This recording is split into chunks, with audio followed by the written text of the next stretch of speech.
ഹരിയാന തിരഞ്ഞെടുപ്പിൽ എന്താണ് ഉണ്ടായതെന്ന് ഇത് സംബന്ധിച്ച് ചെയ്ത ആദ്യ ഭാഗത്തിൽ വ്യക്തമാക്കി. എങ്ങനെയാണ് 25 ലക്ഷം വോട്ടുകൾ മോഷ്ടിക്കപ്പെട്ടത്, പ്രതിപക്ഷ പാർട്ടികൾക്ക് തെരഞ്ഞെടുപ്പിന് മുൻപ് അത് എന്തുകൊണ്ട് കണ്ടെത്താൻ കഴിഞ്ഞില്ല തുടങ്ങിയ സുപ്രധാന ചോദ്യങ്ങൾക്കുള്ള ഉത്തരങ്ങളാണ് ഇന്ന് നാം ചർച്ച ചെയ്യാൻ പോകുന്നത്.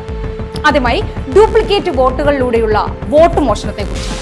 5,21,619 ഡ്യൂപ്ലിക്കേറ്റ് വോട്ടുകളാണ് ഹരിയാനയിൽ രാഹുലും സംഘവും കണ്ടെത്തിയിട്ടുള്ളത്. എന്താണ് ഈ ഡ്യൂപ്ലിക്കേറ്റ് വോട്ടുകൾ എന്ന് ചോദിച്ചാൽ, വ്യാജ ഫോട്ടോ, അതുപോലെ ഒരേ ഫോട്ടോയുള്ള നിരവധി വോട്ടർമാർ തുടങ്ങിയവയാണ് രാഹുൽ ഗാന്ധി ഡ്യൂപ്ലിക്കേറ്റ് വോട്ടുകൾ എന്ന് വിശേഷിപ്പിച്ചിട്ടുള്ളത്. ഒരു നിയമസഭാ മണ്ഡലം തന്നെ പരിശോധിച്ചാൽ ഇത്തരത്തിൽ ഒരേ ഫോട്ടോയുള്ള 100 കണക്കിന് വോട്ടർമാരെ കാണാൻ കഴിയും. ഒരേ ഫോട്ടോ ഉപയോഗിച്ചുള്ള 223 വോട്ടർമാരെ ഹരിയാനയിലെ 2 ബൂത്തിൽ നിന്ന് മാത്രം കണ്ടെത്തി എന്ന രാഹുലിന്റെ വെളിപ്പെടുത്തൽ ഞെട്ടിക്കുന്നതാണ്.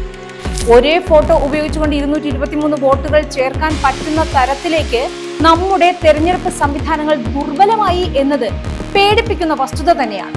2 ബൂത്തുകളിലായി ഒരേ ഫോട്ടോയുള്ള 223 വോട്ടുകൾ പ്രത്യക്ഷപ്പെടുമ്പോൾ അവിടെ BLOമാർ എന്ത് പണി ചെയ്യുകയായിരുന്നു എന്ന ചോദ്യം ബാക്കിയാവുകയാണ്.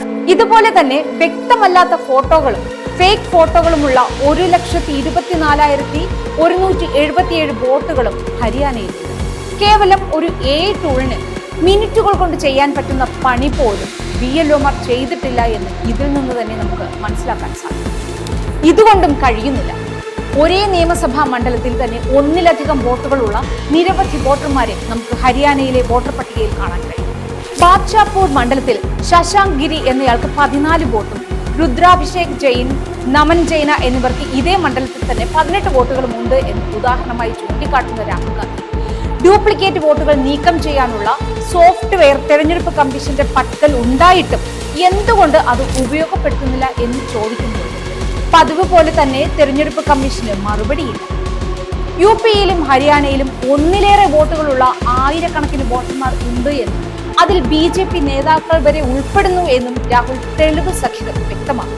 ജ്ഞാനേഷ് കുമാറും വ്യാജ അഡ്രസിന്റെ സ്ഥാനത്ത് 0 എന്ന് രേഖപ്പെടുത്തിയിട്ടുള്ള നിരവധി വോട്ടർമാരാണ് ഉള്ളതെന്ന് രാഹുൽ ഗാന്ധി ആദ്യ വോട്ട് ചോരിയിൽ വെളിപ്പെടുത്തിയപ്പോൾ മുഖ്യ തെരഞ്ഞെടുപ്പ് കമ്മീഷണർ ജ്ഞാനേഷ് കുമാർ നൽകിയ മറുപടി വീടില്ലാത്ത മനുഷ്യർക്കാണ് 0 എന്ന അഡ്രസ് നൽകിയത് എന്നായിരുന്നു. എന്നാൽ ഹരിയാനയിലെ നരേന്ദ്രൻ എന്ന വോട്ടറെ ചൂണ്ടിക്കാട്ടി രാഹുൽ തെരഞ്ഞെടുപ്പ് കമ്മീഷണറുടെ വായടപ്പിക്കുന്നുണ്ട്. അഡ്രസ് 0 എന്ന് രേഖപ്പെടുത്തിയ വീടില്ലാത്ത നരേന്ദ്രന്റെ വീട് കോൺഗ്രസ് പ്രവർത്തകർ കണ്ടെത്തുകയും രാഹുൽ ഗാന്ധി അത് വാർത്താ സമ്മേളനത്തിൽ പ്രദർശിപ്പിക്കുകയും ചെയ്തു. വോട്ട് അഡ്രസ് വെരിഫിക്കേഷനുകളിൽ ബുദ്ധിമുട്ട് സൃഷ്ടിക്കാനാണ് ഇത്തരത്തിൽ അഡ്രസിന്റെ സ്ഥാനത്ത് 0 നൽകുന്നത് എന്ന് രാഹുൽ ഗാന്ധി ആരോപിക്കുന്നു. അഡ്രസിന്റെ സ്ഥാനത്ത് 0 എന്നെഴുതിയ 98,174 വോട്ടർമാരാണ് ഹരിയാനയിൽ. അടുത്തത് ബൾക്ക് വോട്ട് അഥവാ വോട്ട് മോഷണത്തിന്റെ ഭീകര രൂപം. ഒരേ അഡ്രസ്സിൽ തന്നെ ഒട്ടനവധി ആളുകൾക്ക് വോട്ടുള്ളതിനെയാണ് ബൾക്ക് വോട്ടിംഗ് എന്ന് രാഹുൽ അഭിസംബോധന ചെയ്യുന്നത്. ഹരിയാനയിൽ ഇത്തരത്തിൽ 19 ലക്ഷം ബൾക്ക് വോട്ടർമാരാണുള്ളത്. ചില ഉദാഹരണങ്ങൾ നോക്കാം. BJP നേതാവ് ഉമേഷിന്റെ വീട്ടഡ്രസ്സിലുള്ളത് 66 വോട്ടുകൾ. ഹോട്ടലിലെ 265 നമ്പർ വീട്ടിലുള്ളത് 501 വോട്ടുകൾ.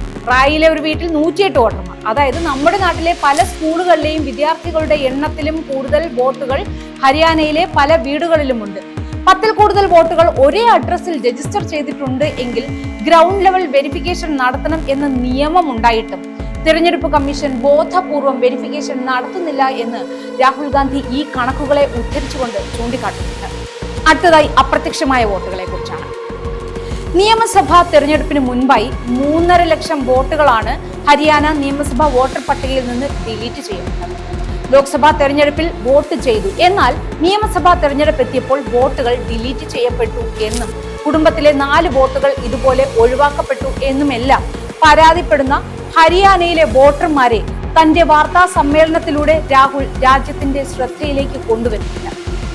ഇത്തരത്തിൽ ഡിലീറ്റ് ചെയ്യപ്പെട്ട ബഹുഭൂരിപക്ഷം വോട്ടുകളും കോൺഗ്രസിന്റെ വോട്ടുകളായിരുന്നു എന്ന് രാഹുൽ ഗാന്ധി സൂചിപ്പിക്കുന്നുണ്ട്. സർക്കാർ ചോരി നമ്മുടെ ജനാധിപത്യത്തെ തകർത്തു എന്ന് ചൂണ്ടിക്കാട്ടുന്ന രാഹുൽ ഗാന്ധി SIR ജനാധിപത്യത്തെ തകർക്കാനുള്ള ഏറ്റവും പുതിയ ആയുധമാണ് എന്നുകൂടി കൂട്ടിച്ചേർത്തു. ഇത്തരത്തിൽ തെരഞ്ഞെടുപ്പ് കമ്മീഷൻ പ്രധാനമന്ത്രിക്കും ആഭ്യന്തരമന്ത്രിക്കും ഒപ്പം ചേർന്ന് ജനാധിപത്യത്തെ അട്ടിമറിക്കുന്നു എന്ന് പറയുന്നത് ഈ രാജ്യത്തിന്റെ പ്രതിപക്ഷ നേതാവാണ്. ബീഹാർ തുടർച്ചയോ? സർക്കാർ ചോരി എന്നത് നിലവിൽ തിരഞ്ഞെടുപ്പ് അട്ടിമറിക്കാനുള്ള ഒരു സിസ്റ്റമാണ് എന്ന് പറയുന്ന രാഹുൽ ഗാന്ധി ഇത് ഏത് സംസ്ഥാനത്തും ഉപയോഗിക്കാൻ കഴിയുമെന്നും മുന്നറിയിപ്പ് നൽകുന്നുണ്ട്. ബീഹാർ തെരഞ്ഞെടുപ്പ് കഴിയുമ്പോൾ ഹരിയാനയ്ക്ക് സമാനമായ ഡാറ്റ നമുക്ക് ലഭിക്കുമെന്ന് പറയുന്ന രാഹുൽ ഗാന്ധി ഒരു നിർണായക ചോദ്യത്തിനുള്ള ഉത്തരം കൂടി അതിനൊപ്പം നൽകുന്നുണ്ട്. എന്തുകൊണ്ടാണ് പ്രതിപക്ഷം ഇത് തെരഞ്ഞെടുപ്പിന് മുന്നേ കണ്ടെത്തുന്നില്ല എന്ന ചോദ്യത്തിന് രാഹുൽ ഗാന്ധി വ്യക്തമായ മറുപടി തന്നെ നൽകുന്നുണ്ട്. തെരഞ്ഞെടുപ്പിന്റെ അവസാന നിമിഷത്തിൽ മാത്രമാണ് ഈ വോട്ടർ പട്ടിക ഞങ്ങൾക്ക് ലഭ്യമാക്കുന്നത്, പിന്നെ ഞങ്ങൾ എന്തു ചെയ്യാനാണ് എന്ന രാഹുലിന്റെ നിസ്സഹായമായ ചോദ്യത്തെ നാം വളരെ ഗൗരവത്തിലെടുക്കേണ്ടതുണ്ട്. തെരഞ്ഞെടുപ്പ് കമ്മീഷൻ അന്തിമ വോട്ടർ പട്ടിക എന്തുകൊണ്ടാണ് വോട്ടെടുപ്പിന് ദിവസങ്ങൾക്ക് മുൻപ് മാത്രം പ്രസിദ്ധീകരിക്കുന്നത് എന്ന ചോദ്യം ഇവിടെ വളരെ പ്രസക്തമാവുകയാണ്. അടുത്തതായി ജെൻസിയുടെ റോൾ. ഇന്ത്യൻ തെരഞ്ഞെടുപ്പ് പ്രക്രിയ അട്ടിമറിക്കപ്പെടുമ്പോൾ രാജ്യത്തെ തിരിച്ചുപിടിക്കാനുള്ള ശക്തി ജെൻസികളുടെ പക്കലുണ്ട് എന്നും സത്യത്തിലൂടെയും അഹിംസയിലൂടെയും നാം ഇവിടെ ജനാധിപത്യം പുനഃസ്ഥാപിക്കണമെന്നും ഇന്ത്യയുടെ പ്രതിപക്ഷ നേതാവ് പറയുമ്പോൾ നാം ആ വാക്കുകളെ അതീവ ഗൗരവത്തോടെ തന്നെ കേൾക്കണം. കാരണം ഇത് രാഹുലിനോ അയാളുടെ പാർട്ടിക്കോ വേണ്ടിയുള്ള പോരാട്ടമല്ല, ഈ രാജ്യത്തിന്റെ നിലനിൽപ്പിന് വേണ്ടിയുള്ള പോരാട്ടമാണ്, രാജ്യത്തിന്റെ യുവാക്കളുടെ ഭാവിക്ക് വേണ്ടിയുള്ള പോരാട്ടമാണ്. ഒരു കാര്യം യുവാക്കളെ ഓർമ്മിപ്പിക്കുന്നു, ഒരിക്കലും ഈ രാജ്യം തോൽക്കരുത്, അതിന് നാം അനുവദിക്കരുത്.